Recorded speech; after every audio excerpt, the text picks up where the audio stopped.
जी तो स्टूडेंट्स कैसे हैं आप। अच्छा जी, आज जो हमने सेकंड ईयर का चैप्टर नंबर 1 स्टार्ट किया हुआ है। आज का जो उसका टॉपिक नेम है वो क्या है। हमने कल पढ़ा 3 methods that measure national income. वो हमने उसका जो पहला था वो क्या था कि पैदावार का मजमूआ या बाज़ारी कीमत के लिहाज से। आज उसका जो सेकंड वाला है वो है आमदनियों का मजमूआ या आमलीन के मुआवज़ों के मजमूए के हिसाब से, यानी national income eight factors earning और इनकम मेथड। तो इसमें क्या है कि कौमी आमदनी की पैमाइश का जो दूसरा तरीका है वो क्या है, आमदनियों का मजमूआ है। चूँकि कौमी आमदनी पूरी कौम की आमदनी होती है, पूरी कौम की इनकम होती है, क्योंकि उसमें जितने भी लोग रह रहे होते हैं मुल्क में, उन सब की इनकम को प्लस कर दिया जाता है। तो लिहाजा अगर हम सब अफराद की आमदनी को जमा कर लें तो कौमी आमदनी मालूम हो जाती है।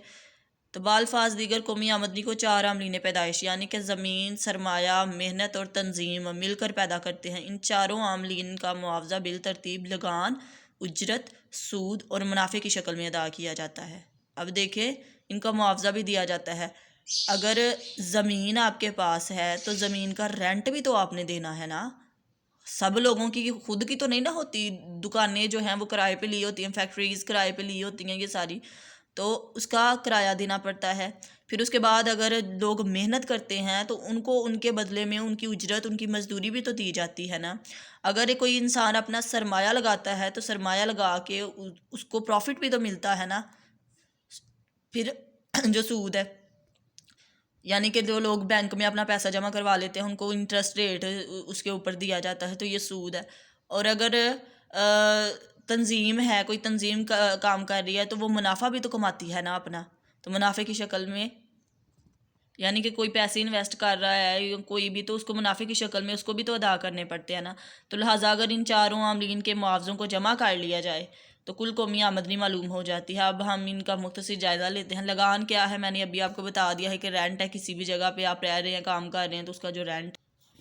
उजरतें क्या होती हैं, सैलरीज़ होती हैं, वेजेस, सैलरीज़ जो किसी भी, चाहे वो सरकारी शोबे हों या गैर सरकारी शोबे हों, चाहे लोग खिदमत सर अंजाम दे रहे हैं या कोई चीज़ तैयार करके दे रहे हैं सारा, तो उनकी जितनी भी सैलरीज़ आती हैं वो सारी उजरतें कहलाती हैं। फिर उसके बाद है सूद, यानी कि इंटरेस्ट। इंटरेस्ट सूद जो कि किसी भी बैंक में लोग अपने पैसे जमा करवा लेते हैं या कंपनीज़ को दे देते हैं इन्वेस्ट करने के लिए, या फिर बॉन्ड्स ख़रीद लेते हैं बैंकों के, तो उसके बदले में जो उनको ऊपर थोड़ा इंटरेस्ट मिल रहा होता है वो क्या है, वो उनका सूद है। फिर उसके बाद मुनाफाजात क्या होते हैं कि प्रॉफिट जो उनको मिल रहा होता है। इसमें हर किस्म के कारोबार के मुनाफाजात यानी कि प्रॉफिट शामिल होते हैं, चाहे वो एक फ़र्द कर रहा हो या के लोग जो है वो पार्टनरशिप पे काम कर रहे हों, उन सब का, और सब के सरमाए को जमा कर दिया जाता है। तो कौमी आमदनी बराबर किसके होगी, इसमें रेंट को जमा कर, रेंट, उजरतें, सूद और मुनाफाजात इन सब को प्लस कर दिया जाएगा। कौमी आमदनी शो करती है वाई, इनकम जो है वो Y, Y is equal to income कौमी आमदनी। लगान आर, रेंट, उजरतें वेजिज डब्ल्यू, सूद इंटरेस्ट आई, और मुनाफाजात प्रॉफिट है उसको पाई से शो किया जाता है। तो ये इसका फार्मूला बन जाएगा। अब इसमें प्रिकॉशंस कौन कौन सी हैं, एहतियातें कौन कौन सी हैं। इस तरीके से कौमी आमदनी का अंदाज़ा लगाते वक्त हमें दर्जा झैल एहतियातें करनी चाहिए। सबसे पहले क्या है, इंतकाली अदायगियाँ। इंतकाली अदायगियाँ वो है जो हमने किसी की पेमेंट देनी होती है, ट्रांसफ़र करनी होती है। ट्रांसफ़र पेमेंट को कौमी आमदनी में शुमार नहीं किया जाता। इंतकाली अदायगियों से मुराद ऐसी रकूमात है जो बगैर मेहनत के हासिल हो जाए, मसलन ज़कात, खैरात, सदक़ात, वज़ाइफ, पेंशन, तहाइफ, बीवी का जेब खर्च वगैरह। तो ये वाली वो चीज़ें हैं जिनको ऐड नहीं किया जा सकता। फिर उसके बाद है गैर कानूनी वसूलियाँ। गैर कानूनी और गैर अखलाकी तरीक़ों से हासिल करदा रकूमात को भी कौमी आमदनी में शुमार नहीं किया जा सकता, मसलन चोरी, चोर बाज़ारी, रिश्वत, स्मगलिंग, डाका जनी वगैरह। तो ये चीज़ें भी तो कौमी आमदनी में नहीं ना ऐड होती। फिर उसके बाद है कुल खर्च का तरीका। इस तरीके के तहत एक साल के अरसे में पैदा होने वाली एशिया और खिदमात की खरीदारी पर होने वाले कुल अखराजात को जमा कर लिया जाता है। नाम ही जब कुल खर्च का तरीका है तो टोटल खर्च जितना भी हो रहा है उन सब को जमा कर लिया जाता है, जिससे खाम कौमी पैदावार यानी कि GNP मालूम हो जाती है, ग्रॉस नेशनल प्रोडक्ट। इसमें अगर सरमाए की फरसूदगी के अलाउंस और एशियाई सिर्फ पर लगाए जाने वाले टैक्सों को निकाल दिया जाए और हुकूमत के सब्सिडीज़ जो है सूरत में दी जाने वाली मराद को जमा कर लिया जाए। अब सब्सिडीज़ क्या है कि हुकूमत जो थोड़ी सी छूट दे देती है। अगर आपका बिजली का बिल आता है, कभी आप देखो ना, तो उसके ऊपर भी सब्सिडी लिखी होती है कि इतनी हुकूमत ने आपको रायत दी है। तो सब्सिडीज़ की सूरत में दी जाने वाली मुराद को जमा कर लें तो हमें खालिस कौमी आमदनी हासिल होती है। इसे हम खालिस कौमी आमदनी बहसाब मुसारिफ आमली ने पैदाइश यानी कि ATFC भी कहते हैं। इस तरीके के तहत कौमी आमदनी मालूम करते वक्त दर्जा झैल अखराजात को शामिल कर लिया जाता है। अब क्या है निजी सरफी खर्च।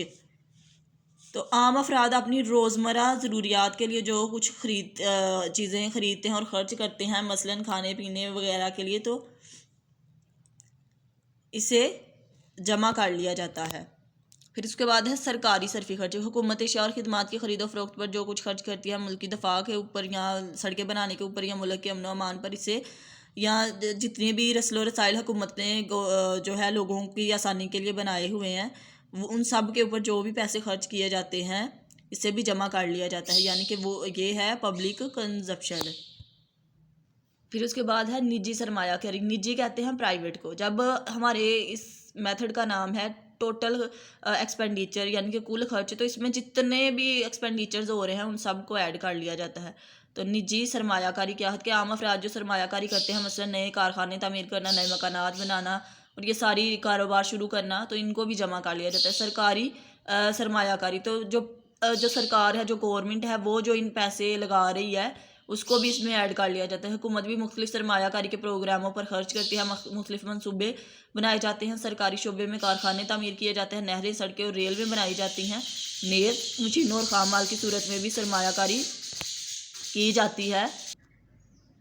हुकूमत जितनी भी सरमायाकारी कर रही होती है इन सारी चीज़ों पे, नहरें, सड़कें और रेल में लाइनें बिछाना, नेज़ मशीनों और खाम माल की सूरत में भी सरमायाकारी की जाती है। इस तरह से मुल्क में कुल सरकारी और निजी अखराजात को जमा करके भी कौमी आमदनी मालूम की जा सकती है, क्योंकि डॉक्टर कैनिस के मुताबिक कौमी आमदनी बराबर है सरफ यानी कि जो खर्च किया और बचत जो बचत की, सरफ प्लस बचत।